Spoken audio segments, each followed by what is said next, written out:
we're going to move on to Katie and Dennen from Twitter, more specifically Twitter University, so technical part of Twitter learning and development, and they're going to be talking about how to enable instructors at scale to do this online, remote first. And for those of you who don't know, Twitter University is based almost 100% on peer learning. So it's basically people within Twitter engineering that are teaching one another. So with that, Katie, Dennen, please take it away. We'll stop sharing right now.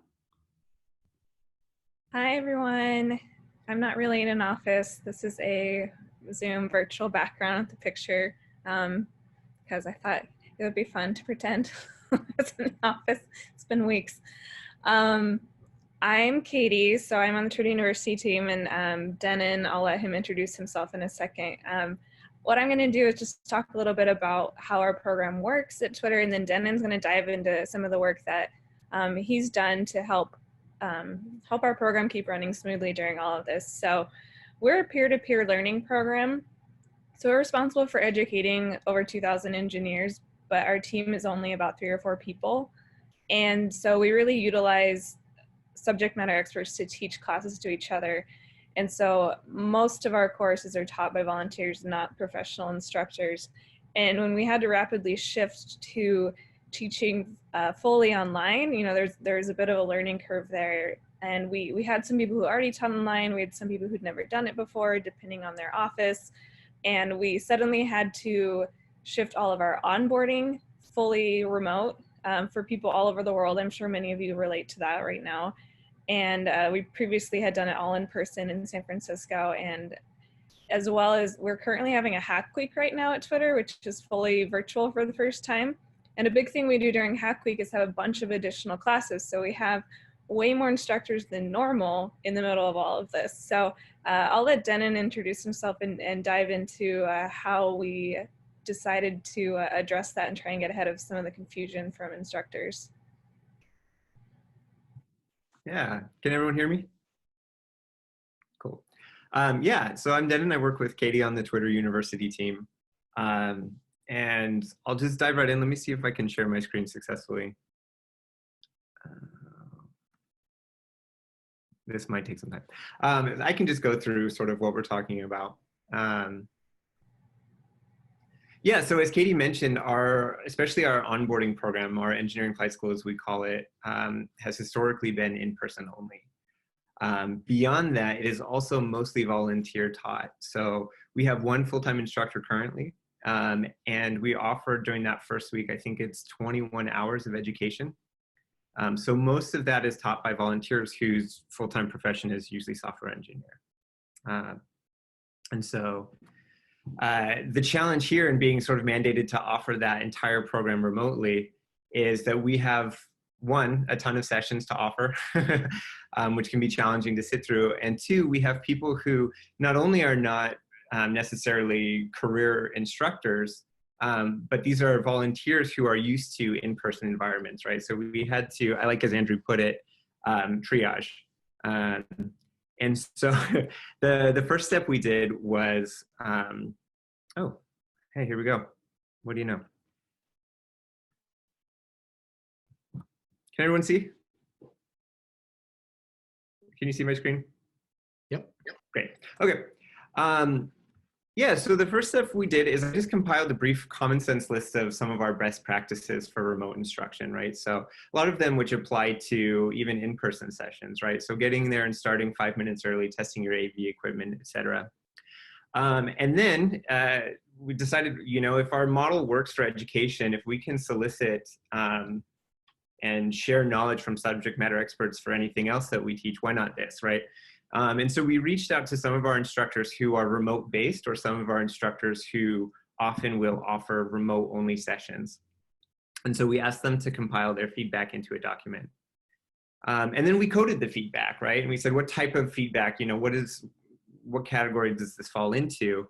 And we found that it was kind of easily compiled into 4 major categories. So the first being class setup, right? So this we can sort of break down into both curriculum adjustment, right? Reviewing the curriculum. If we have group work that normally functions really well with a whiteboard in class, but doesn't function well online. Maybe we scrap that section, we replace it with something else, or we shorten the class itself. And then also class setup as a virtual environment, right? So testing equipment, testing cameras, microphones for yourself, as well as when someone else is on the call, making sure that they can hear you, etc.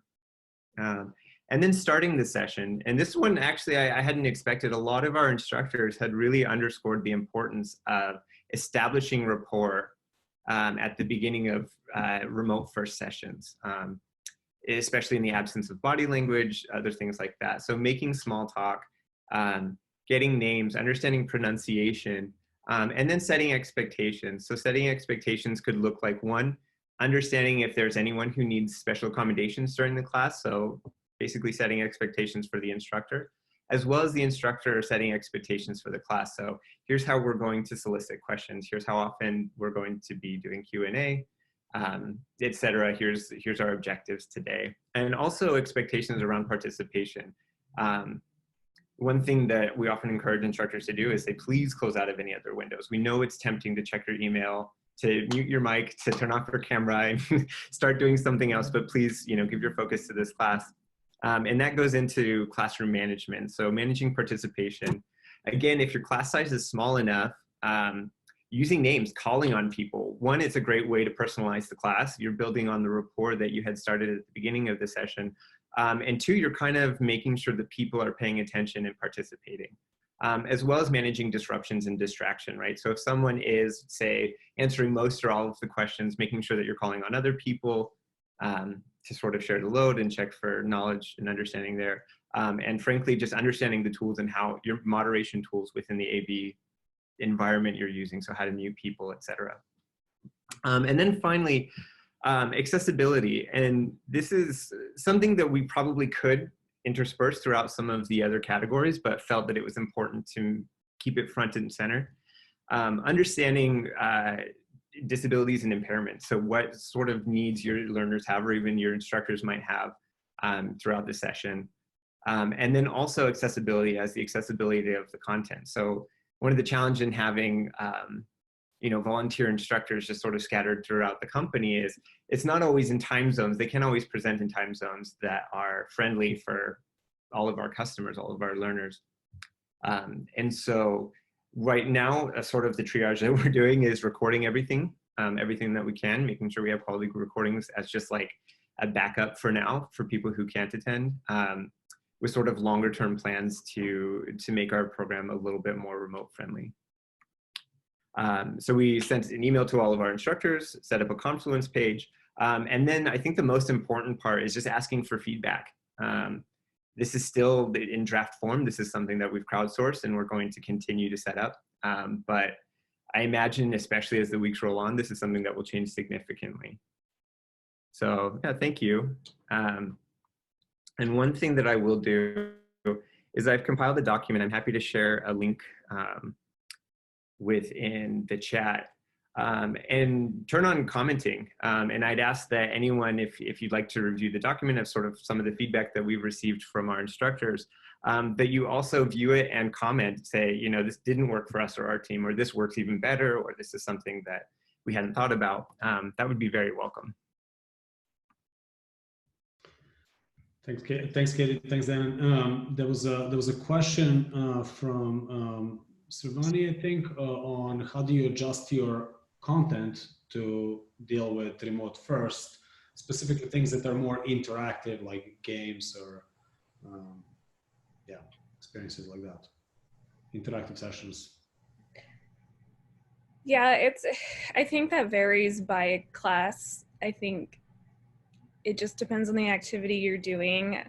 I think things that facilitate that include the reminders of having people have their video on. So it's not just people are off, they're there, but they're not really there. I know that yesterday I was having kind of a social thing that I was hosting, and we played trivia, and I would read trivia questions and I'd have people type their answers in the chat, and then I'd count to 10, and then they had to hit enter and send their answers all at once. So that was a way that I adjusted something that you could normally do in person to something that worked on chat. So I don't know that I have a blanket answer for that, but that's one example. And I would imagine you do a lot of like technical learning, so things that are programming exercises and such. You can just share a screen. Is that how you manage it? Yes. Yeah, absolutely. And then, you know, for those recordings we've mentioned, especially for technical things where if it's a recording of like a person, it's hard to see what they're working on and see their screen. But if you just do a voiceover recording of slides or of you typing or coding, then that recording, that kind of screen recording works much better in this case. Got it. And to kind of riff off on a couple of previous conversations around tooling and culture, have you had any issues with adjusting the culture at Twitter to be more receptive to remote first or anything like that? Honestly, like Twitter is already very pro remote. We've been moving this direction aggressively for the last year at least. Our CEO is really into the idea that we should have more distributed workforce. And then, you know, so people have been putting a lot of thought into this for a while, and this is already something the company was bought into. We just kind of force functioned, had to ship all of our ideas in the last month for how we were going to do this. So thankfully, like culture was really already open to it. And in our case, I'd say that that mattered a lot, that it came from top down. So if you feel like your company's struggling with this, I'd say get as many like high up people as you can to disseminate your messages and to say, this is how we're doing it. We need your support in this, because then, you know, it's not just coming from some random person in L&D. Yeah. So I think Matt and had a question that Ronnie also plus one, which is how do you deal with the capacity for especially your volunteer instructors to teach all these classes, and does that impact their performance review, and are there any learning goals or anything like that? So it touches on the culture again. Dennen, you want to chime in? I feel like I'm answering. I can, but I want to talk to you. No, that's fine. I'm happy to chime in. Yeah, so it is tied to performance. We have, it used to be known as like good for Twitter. I think now it's company building, or maybe I'm... Other way around. There we go. Now it's good for Twitter. So it's a category of things that are basically, you know, uplifting your peers and supporting the company. And specifically on there is teaching classes. That's something that I think is specifically within the software engineer ladder. I'm not sure, which is our customers. So the company itself as a whole might have something different. Regarding sort of volunteer resources, we found that people are really happy to teach, and people are really excited, and we have people approach us wanting to teach sessions. And one of the things that we do during flight school is we let them know, hey, just so you know, all of these instructors, or most of these instructors this week are your peers. These are volunteers. And we'd like to plant the seed now for you to think about doing that. Once you're comfortable at Twitter, this is something you can do, whether it's teaching an existing curriculum that we have, or if you want to develop your own curriculum, we can offer you tools to help in that. We're also very flexible. If someone comes to us and says, I'm swamped or I'm overwhelmed and can we reschedule? Like, we generally just do it. Try and accommodate our instructors as much as possible, because we know we're not their number one priority, and I don't want to burn the relationship with them by making them feel bad if they need to change something. So we are often rescheduling, you know, I mean, often, we try and keep most things on the calendar if we put them there, but if someone asks to change something, if it's within our means to do so, we do. Cool.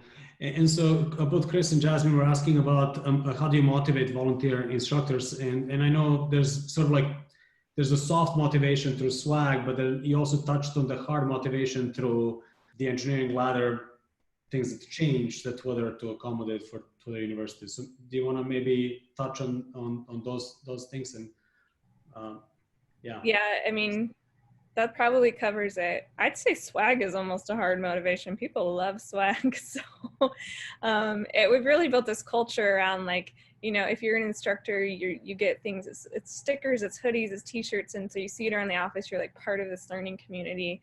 You get invited to these quarterly instructor flock meetups. Everything is bird themed to Twitter. So we have these instructor flocks where you just feel like you're kind of part of this club of people involved in this. And then, yeah, it's included in your promotional ladder decisions as well.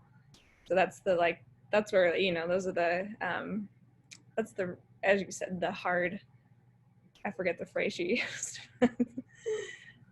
Yeah, I think one thing that's unique, and maybe I know a little bit too much, but one thing that's unique around Twitter engineering ladder is that the higher you get, the more it's expected from you to be to enabling the organization, to enabling your peers to be better. And then teaching is one of the ways you can demonstrate that that you're actually enabling your peers to get better. Yeah, agreed. I know that happens at other companies as well. I remember talking to people from Stitch Fix back in the day saying that once you get to a certain level, it's like required that you teach. Yeah, yeah. And then but Chris and Stephanie had questions around, how do you ensure quality, or like what's the basics? Like if I'm brand new engineer at Twitter, I've never done any instruction teaching myself, how do you equip me so that I'm good enough and I can help others, transfer my knowledge to others? Yeah, I can grab this one. I think, well, so if someone's interested in instructing, usually what we'll do is ask them if there's specific curriculum that they want to instruct.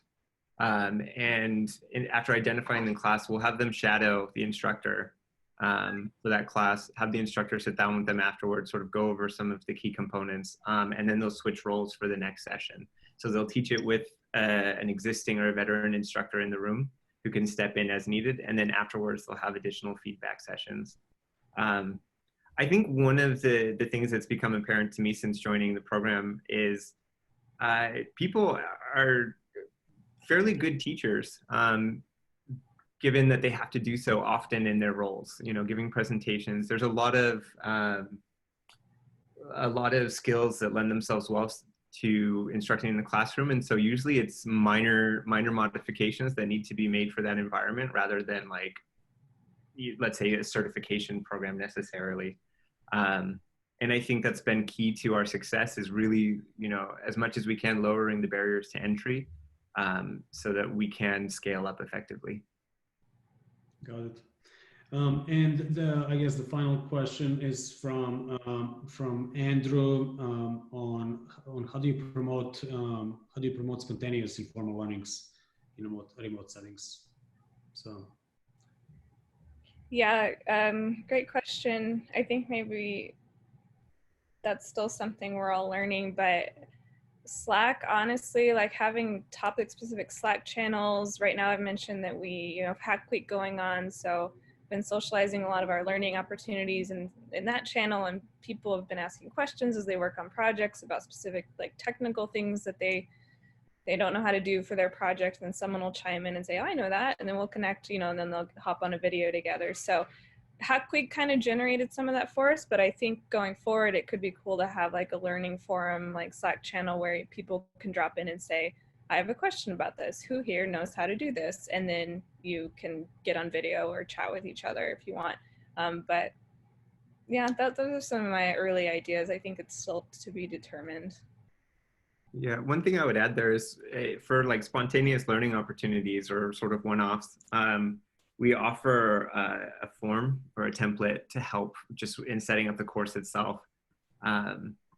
And again, like Hack Week is a great opportunity. We have a lot of people who will debut a course that they've been wanting to teach during Hack Week as sort of just like a risk-free environment. And we have a fairly good amount of classes that will become regularly offered curriculum after Hack Week because of the success that they've seen. Got it. Cool. Excellent. Well, thank you, Katie, and thank you, Dennen.